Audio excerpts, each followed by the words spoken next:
ಅಲ್ಲ, ಈಗ ಇದೇ ರೀತಿ 25 ಜನ ದೇಶ ಬಿಟ್ಟು ಹೋಗಿದ್ದಾರೆ. ಇದೇ ರೀತಿ 25 ಜನ 50,000 ಕೋಟಿ ಟೋಪಿ ಹಾಕಿ ದೇಶ ಬಿಟ್ಟು ಹೋಗಿದ್ದಾರೆ. ಅದ್ರಾಗ 12 ಜನ ಗುಜರಾತಿಗಳಿದ್ದಾರೆ.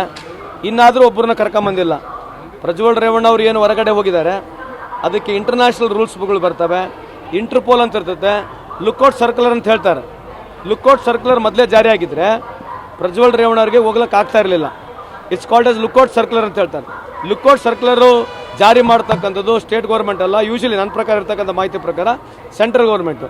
ನಾವು ಬ್ಲೇಮ್ಗೆ ಮಾಡೋದು ಬೇಡ. ಈಗ SIT ಆಲ್ರೆಡಿ ಮಾಡಾಗಿದೆ, ಸರ್ಕಾರ ಕ್ರಮ ತಗೊಳ್ತದೆ. ಖಂಡಿತವಾಗ್ಲೂ ಏನು ದಾಖಲಾತಿಗಳು ಏನು ಸಿಗುತ್ತೆ ಅದ್ರ ಮೇಲೆ ಸಂಪೂರ್ಣವಾಗಿ ನಮ್ಮ ಸರ್ಕಾರ ಕ್ರಮ ತಗೊಳ್ತದೆ.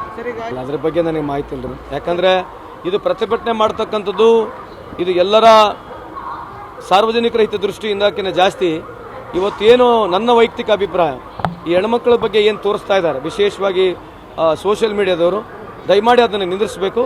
ಇನ್ನು ಉಳುಕಿದ್ದೆಲ್ಲ ಕಾನೂನು ಪ್ರಕಾರ ಖಂಡಿತವಾಗಿ ಕ್ರಮ ತಗೊಳ್ತೀವಿ. ಬೆಂಗಳೂರಿನಿಂದ ಮಂಗಳೂರುವರೆಗೆ, ಬೀದರ್ನಿಂದ ಚಾಮರಾಜನಗರದವರೆಗೆ ನಿಮ್ಮ ಸುದ್ದಿ ನಿಮ್ಮದೇ ಭಾಷೆಯಲ್ಲಿ. ಕರ್ನಾಟಕ ತಕ್.